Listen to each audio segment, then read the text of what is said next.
Depuis des mois, nous parlons de la culture de la banane plantain.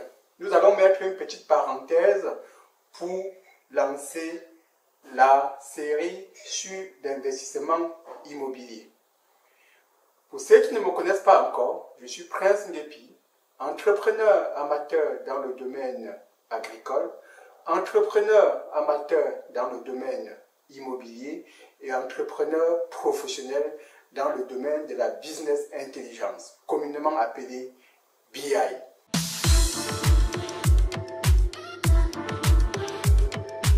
Bonjour les amis et bienvenue sur la chaîne Réussir son business au pays.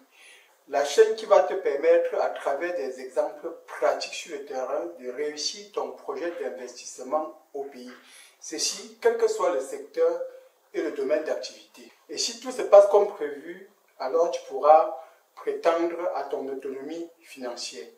Si tu es nouveau sur la chaîne, clique sur la cloche de notification, abonne-toi pour ne rien rater sur nos publications. Alors, aujourd'hui, nous allons parler d'immobilier. Et, comme toujours, je vous dis, je suis un entrepreneur amateur dans ce domaine. Je vous raconte un peu l'historique de mon arrivée dans ce domaine d'activité. En 2003, je me rends au Cameroun dans le cadre des funérailles de mon grand-père. Et une fois sur place, mon papa me propose, parce qu'il y avait de l'affluence à la maison, me propose de meubler un de ces studios qui venait de se libérer pour que je m'y installe. Donc j'accepte sa proposition, on monte le lit, on place tout et je m'y installe. Et à la fin, je lui dis, est-ce que tu peux garder ce studio-là meublé avec tout le lit, les canapés, le micro-ondes et le bouloir qu'il avait mis à ma disposition. Je lui dis, est-ce que tu peux laisser tout ça dans cet état-là et je te paye le loyer à l'année. Il me pose la question, qu'est-ce que tu veux faire avec? Je lui dis, j'ai des amis qui pourront être de passage de temps en temps et si c'est le cas, je pourrais les loger là. Il me dit d'accord. Donc je lui paye l'équivalent de ce qu'il percevait par mois en location vide.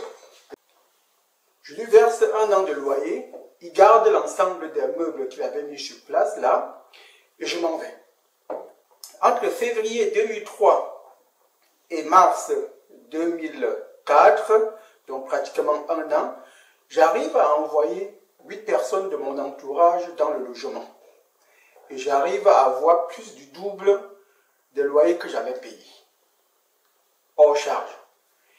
Et en 2004, je récupère le logement pour des besoins personnels et lui me propose à son tour de meubler un appartement plus un autre studio qui s'était libéré et je lui cherche et je lui envoie des clients. Donc je lui dis ok, il n'y a pas de souci.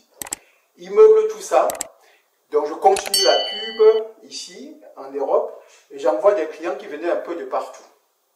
Alors, d'où me vient cette idée? Si j'ai eu l'idée de garder l'appartement meublé et de pouvoir y envoyer des gens, c'est parce que lorsque j'ai commencé à travailler entre 2000 et 2002, je voyageais un peu dans le cadre de ma mission, je voyageais un peu partout en France, notamment à Nantes, Le Mans, Guignon, Lyon. Et à chaque fois que je me suis déplacé, surtout à Nantes, c'était une ville d'étudiants, il y avait beaucoup de propriétaires de maisons qui avaient aménagé une chambre en dehors de la maison. Il y avait toujours quelque chose, une chambre, un studio en parallèle dans le jardin où ils logeaient des étudiants et en meublé. Et lorsque je suis arrivé à Nantes, j'ai découvert cela parce que j'étais jeune. Je faisais même des cours du soir à l'époque. Donc j'apprenais, je continuais à apprendre, à me perfectionner en informatique. Donc lorsque je découvre ce mode de logement, je n'ai pas hésité une seconde à louer moi aussi. Quand j'étais en déplacement, au lieu d'aller à l'hôtel, je préférais plutôt chercher quelque chose de meublé. Et je pouvais ainsi économiser les frais de déplacement. Donc lorsque mon père m'a proposé ça, lorsque j'ai proposé ça, mon père il a accepté. Et à l'issue, lui-même il a vu que ça marchait parce que j'ai pu doubler ma rentabilité par rapport à la location que je lui payais. Et comme c'est lui qui prenait les versements de loyer avant de me remettre, il a vu comment ça marchait. Donc à la fin, il me propose de louer, de mettre en meublé aussi un de ses appartements qui venait de se libérer et un studio pour aussi essayer à son tour. Il essaye, ça marche très bien. Et de bouche à oreille, les gens me contactaient pour me demander si j'avais la même chose à Douala. Et comme je leur disais, je n'ai rien à Douala, mais je vais chercher pour vous. Et je cherchais, je ne trouvais pas. Au bout d'un moment, j'ai recherché un appartement à Douala, Cité des Palmiers, que j'ai loué en 2008. Que j'ai loué, oui, c'était en 2008, puisque j'avais récupéré le studio pour mes propres besoins. Et lorsque j'ai trouvé un appartement à Douala en 2008, j'ai meublé et j'ai commencé aussi à y envoyer les gens. Et c'est comme ça que ça a pris de l'ampleur. Et en même temps, j'ai mis en place mon premier site internet. La première version de mon site internet, c'est logé au Cameroun. Donc les gens étaient obligés de m'envoyer les photos et je saisissais moi-même l'annonce avant de publier. Donc je parcourais les petites rubriques des sites internet, petites annonces. Et dès que je trouvais un logement à Douala, proposé par un propriétaire, c'était rare à l'époque, mais il y avait quand même des gens qui mettaient, j'ai un studio, j'ai un appartement à louer, mais à l'époque ils louaient vide. Donc je les contactais aussitôt pour leur proposer de mettre en meublé. Donc j'ai pu ainsi récupérer quelques propriétaires pour ajouter sur l'offre que je proposais sur mon site. Et en même temps, comme je faisais le référencement sur Google, j'ai commencé vraiment à avoir des clients qui venaient parce qu'ils ont fait les moteurs de recherche pour me retrouver. Et je les envoyais soit à Douala ou à Yaoundé. Donc voilà à peu près comment j'ai démarré entre 2003 et 2008. Donc de 2003 à 2008, je fonctionnais de bouche à oreille. À partir de 2008, j'ai mis un site internet en place dédié à cette location meublée.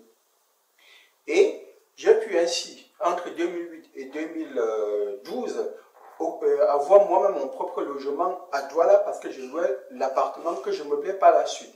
Et j'ai eu deux gros clients qui ont vraiment fait décoller l'activité. Un qui avait plusieurs appartements, studios et chambres à Makepe. Et surtout un gros client que j'ai eu qui m'a confié la gestion de son logement à Bonanjo. Et ce logement-là, à Bonanjo, c'était le plus cher du site, mais le plus rentable, le plus occupé en termes de clients. Tous les mois, il y avait quelqu'un. Et une fois que quelqu'un y allait, dès qu'il envisageait de voyager au Cameroun, il m'appelait, est-ce que mon logement est disponible? En gros, le logement que je gérais était devenu leur propriété à eux parce qu'ils ne se voyaient pas au Cameroun sans louer ce logement-là. Donc en 2012, on arrive en 2012, je commence un peu à lever mon pied sur l'activité. Pourquoi? Parce que mes deux atouts majeurs que j'avais à l'époque au Cameroun, à Douala et à Yaoundé, il y en a un, celui de Yaoundé, qui était à l'époque étudiant, qui a eu son inscription en Europe et il est parti. Et celui qui était à Douala a trouvé un emploi stable en mai, il est aussi parti sur Kribi. Du coup, je n'avais plus de personnes de confiance pour accompagner les différents clients que j'envoyais parce que mon modèle économique à l'époque était basé sur l'accompagnement client et sur la rentabilité transaction par côté propriétaire. En gros, sur le site, j'exposais toutes les photos, la description telle que le bien était, et le client qui souhaitait louer, s'il louait directement sans envoyer une personne visiter, ça ne lui coûtait que la location. Par contre, s'il souhaitait envoyer une personne visiter le bien avant de confirmer, il devait payer les frais d'accompagnement et mes agents, en ce moment-là, je les envoyais sur place et ils gardaient le reste de la commission d'accompagnement. C'est comme ça que je les rémunérais, mais ils s'en sortaient quand même avec. Donc voilà que j'ai perdu mes deux atouts. Je lève un peu le pied et c'est là où je crée la deuxième version du site avec un nouveau modèle économique qui n'a pas du tout marché parce que le premier modèle économique, la publication des annonces, je m'en occupais, je faisais la promotion et c'est quand je trouvais un client qu'on concluait un contrat de location suite à son séjour, c'est à ce moment-là on versait au propriétaire et le propriétaire à mon tour me payait. Dans la deuxième version, vu que j'ai perdu mes accompagnateurs de confiance, je ne pouvais pas me permettre de dire quelque chose qui n'existe pas à mes clients. Là, de ce côté-là, c'est la qualité et la vérité, la transparence avec mes clients.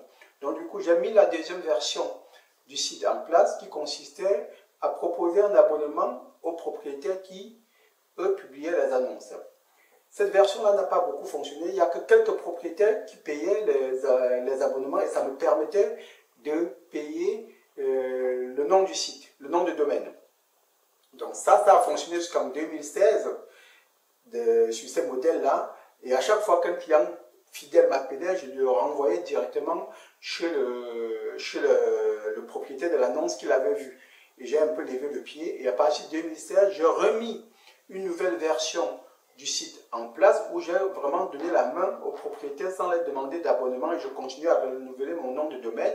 Et du coup, je ne demandais rien aux propriétaires. Par contre, je continue à faire la pub et les clients allaient directement chez les propriétaires.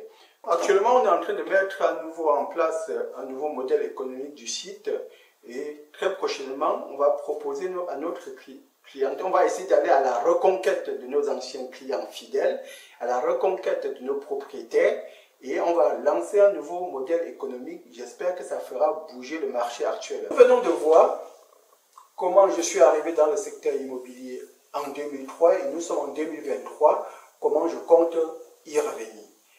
Dans les prochaines vidéos, nous allons aller à la reconquête de nos anciens clients locataires et si à jamais entre-temps ils ont construit ou bien ils ont acheté quelque chose, on n'hésitera pas à leur proposer notre accompagnement. Et en même temps, on retournera à la rencontre de nos anciens clients propriétaires, voir si tout se passe bien. Et même si tout se passe bien, on verra comment les apporter une autre solution d'accompagnement. Et pour ceux qui ont ralenti un peu l'activité après mon départ, j'essaierai de les relancer, de les reconvaincre, de retourner faire du meublé pour avoir encore plus de sous. Il y a de la place pour avoir de l'argent. J'irai taquiner un peu les gros comme Airbnb et Booking. Je n'hésiterai pas, je mettrai toute mon énergie pour que les sites revivent et pour que les anciens clients, propriétaires, locataires retrouvent un peu ce qu'on a vécu à l'époque ensemble. En attendant, n'oubliez pas que nous avons un œil là-haut, on regarde les premiers pluies pour faire les plantings dans notre exploitation agricole, mais pour être au courant de tout ça, likez, abonnez-vous, cliquez sur la cloche de notification pour ne rien rater sur nos prochaines publications. Je vous dis à très bientôt dans nos prochaines vidéos dans la partie.